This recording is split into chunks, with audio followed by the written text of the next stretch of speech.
When we started talking about doing this conference, we quickly asked the question, who would we bring who would really represent, the practitioner space in thinking about art and culture as it relates to cities, and within a nanosecond, the answer were the names of these two gentlemen. The Greeks understood the role of culture in society, and we've lost that sense in America. We think of culture as some sort of piece of entertainment, some outside thing, where it's actually not just reflection, it's activism.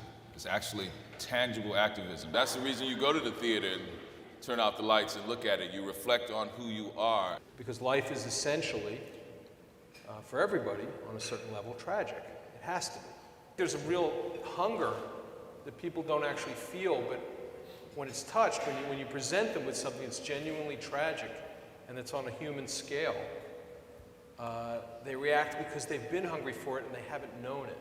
Most revolutionary art, you don't try to find the common denominator. Right.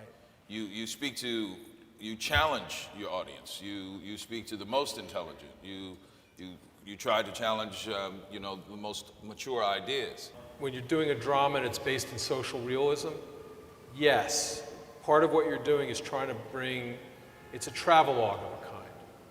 And you're trying to let people walk beside people they might otherwise not be able to do. David was trying to say something about the dysfunction of the American urban society, and saying something that most people hadn't seen in a while. And so what happened was he found the humanity in writing of the characters and the stories, that you'll never pass a corner boy again after looking at The Wire and seeing the depth and the multitude of dimension to these people's lives. But the idea of fated individuals and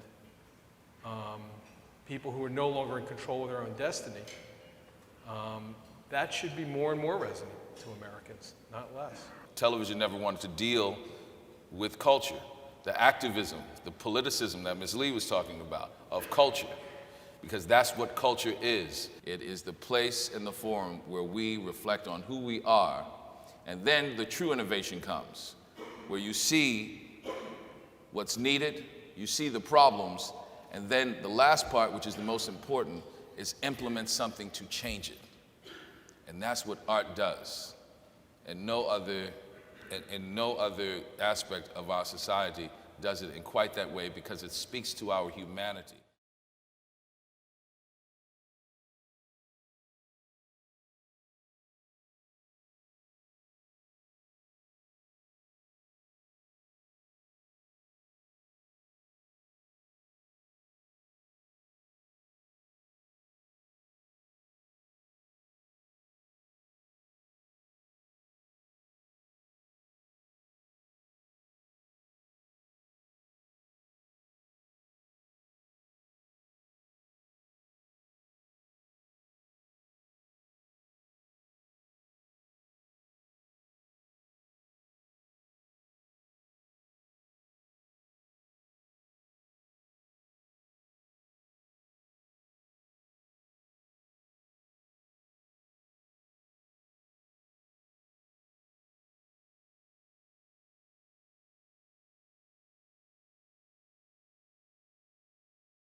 there was sort of a dynamic by which everyone was looking for simple villains and simple heroes.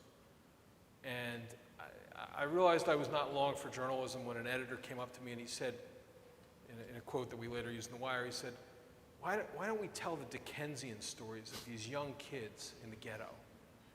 And by that he meant like an 8-year-old waif who doesn't have a pencil or a notebook to go to school, and he's malnourished, and his mother is trying, but he wanted an innocent victim.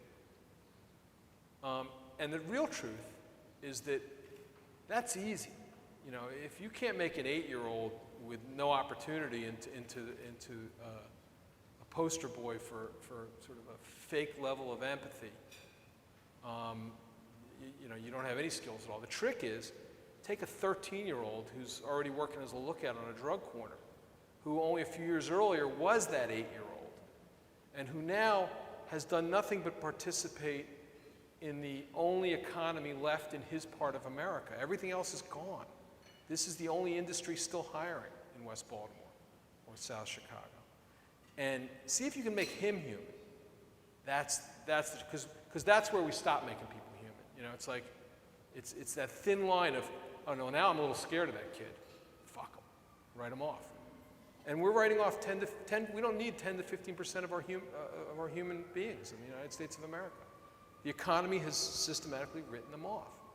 And so it's like I lost faith in journalism because journalism started to have a formula by which we self-congratulated and we gave ourselves prizes, and you know, the Baltimore Sun has learned that, you know, there are poor people in West Baltimore.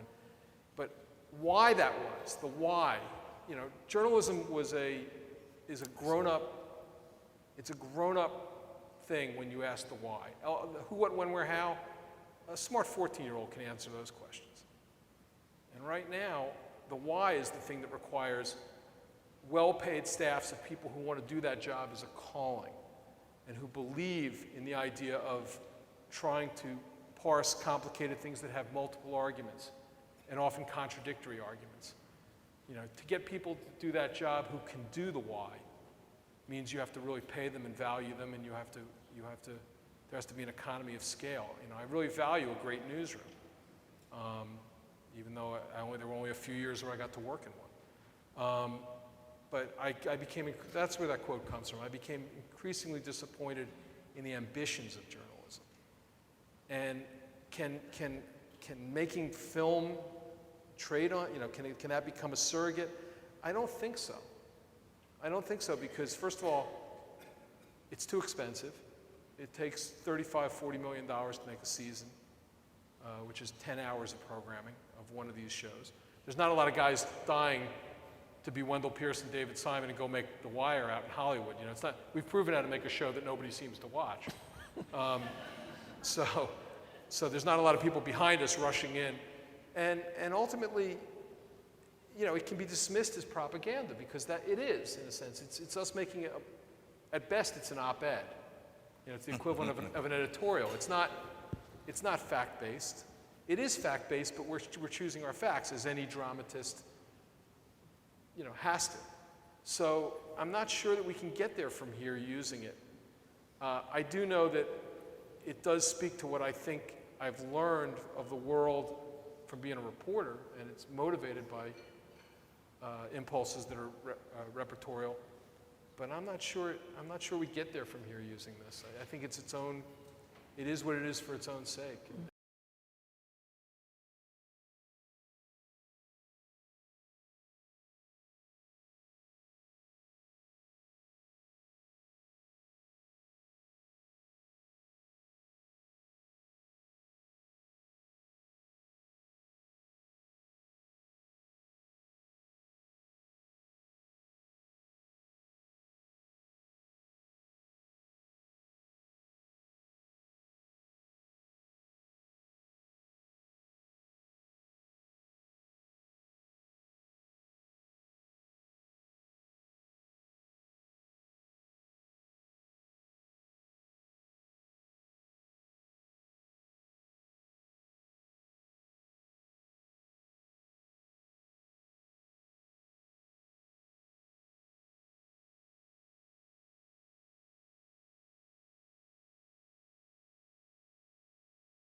until we have a restoration of the equilibrium between labor and its interests and the interests of capital, with neither one triumphing and neither one being defeated, until that begins to happen again, human beings are going to be worth less and less. Your children will be worth less, and their children will be worth less. And you're seeing that in the last 3 decades. The chickens are coming home to roost. And that's what these shows have been about. And so what we're looking at, what feels right when we're doing Treme is we're doing a story about labor. It's skilled labor. It's some of the greatest musicians and dance, second-line dancers, and artisans and chefs in the world. But by and large, they're all trapped in a situation in which, while they're doing the hard work of bringing that city back, and it is them, it's culture that's bringing that city back. Nobody's thinking of it as a political act when they're doing it just because they got to do it. Because I got this saxo to play, or I got this étouffée to cook. But they're the people bringing New Orleans back. There is no other economic impetus for New Orleans now. There's no industrial base. There's no, it's that and the tourism that results from that. That is New Orleans now. And so these are the heroes of the piece, and there's not a dime to be had.